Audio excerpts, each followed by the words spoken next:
of quiet leadership. Please give her a warm welcome.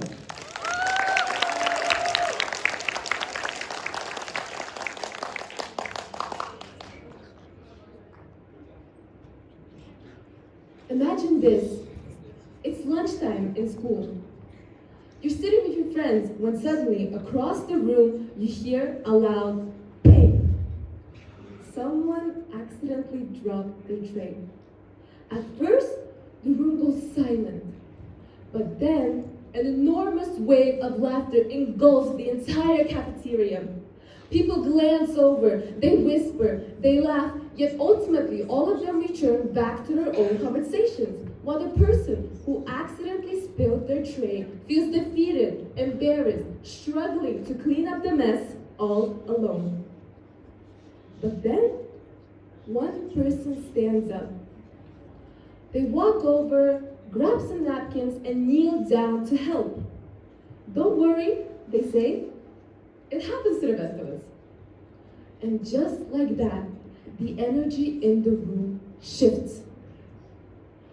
Within seconds, what could have been the most humiliating moment became something entirely different. A moment of kindness. Now let me ask you this. Who do you think was the real leader in this situation? Was it the person who laughed the hardest? Was it the person who is the most popular student? Or maybe it was the person with the highest grades? No. The real leader in this situation was the person who saw a moment where they could make a difference and they decided to act on it. Now, when we think of leadership, we think of something official, a title, a position. The student council president, the valedictorian, the team captain. But in reality, true leadership does not stem from titles or social status. True leadership is defined by three main aspects: authenticity, empathy, and action. Now let me tell you this, I learned this lesson the hard way, through the day. When I first started, I thought winning meant dominating. Speaking louder, sounding smarter, controlling the argument. But then, when I started paying attention to the best debaters and the best public speakers, I noticed that they weren't simply throwing out facts. They weren't the loudest in the room either. But what they all had in common was the fact that they all spoke with conviction. They were the ones who understood their arguments at the deepest level. They were the ones who were authentic.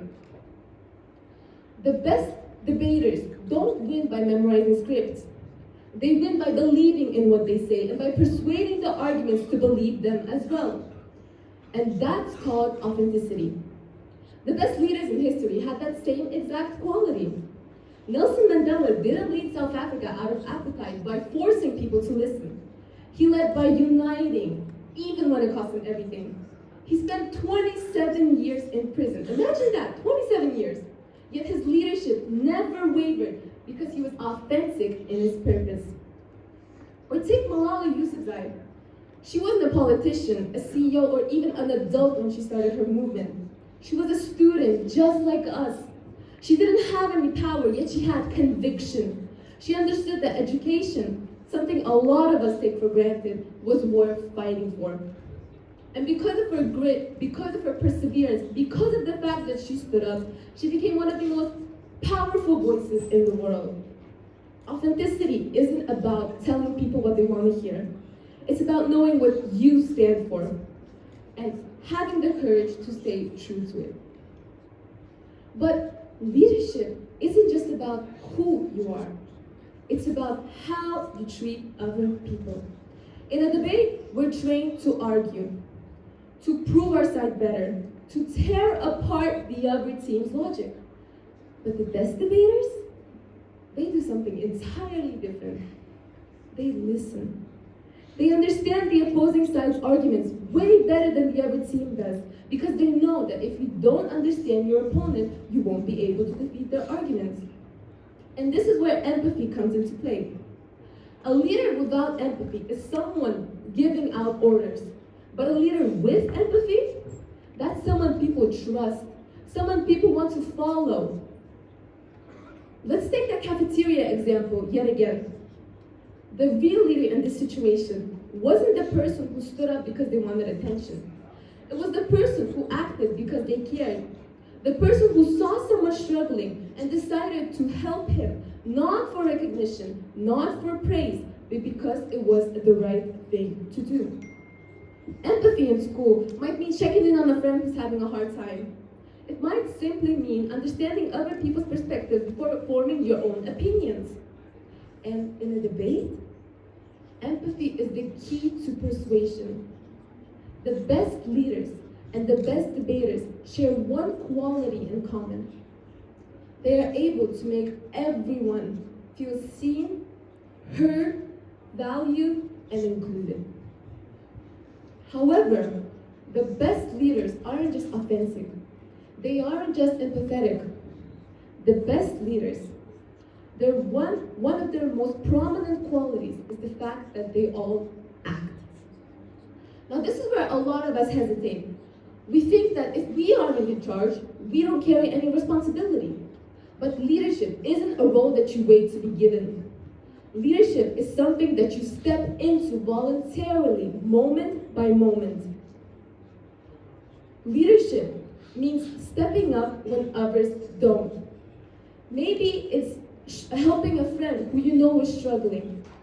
Maybe it's speaking up for someone when you know that they're being treated unfairly. Or maybe it's even simpler. Maybe it's giving someone a compliment. Maybe it's including a person who feels left out.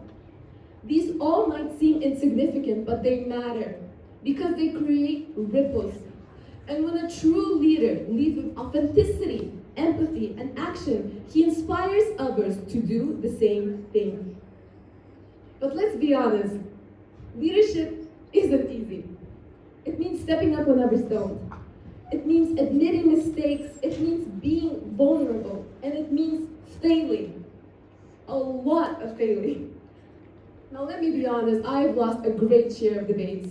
I've made plenty of mistakes, and I've had situations where I thought that I should have done this. I should have said that, but I didn't. However, all of these actions, all of these moments, they're all part of the process. Failure does not define your leadership. What you do after does. So let's go back to the cafeteria scene yet again. Imagine if, instead of waiting for someone else to act, we all became the person who stepped up.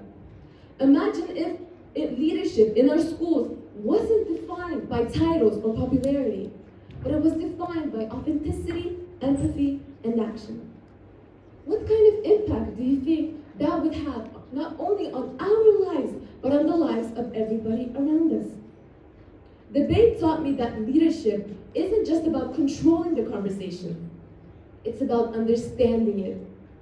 Leadership isn't about being the smartest, the loudest, or the most popular. Leadership is about being real, being kind, and being brave enough to act when it matters most. You don't need a title to be a leader. You don't need permission, and you certainly do not need the perfect words to be the best leader. What you do need is to know yourself, know who you are, and be real. And choose to lead one moment at a time. So, my dear audience, I'll ask you one final question. What kind of leader will you choose to be? Thank you.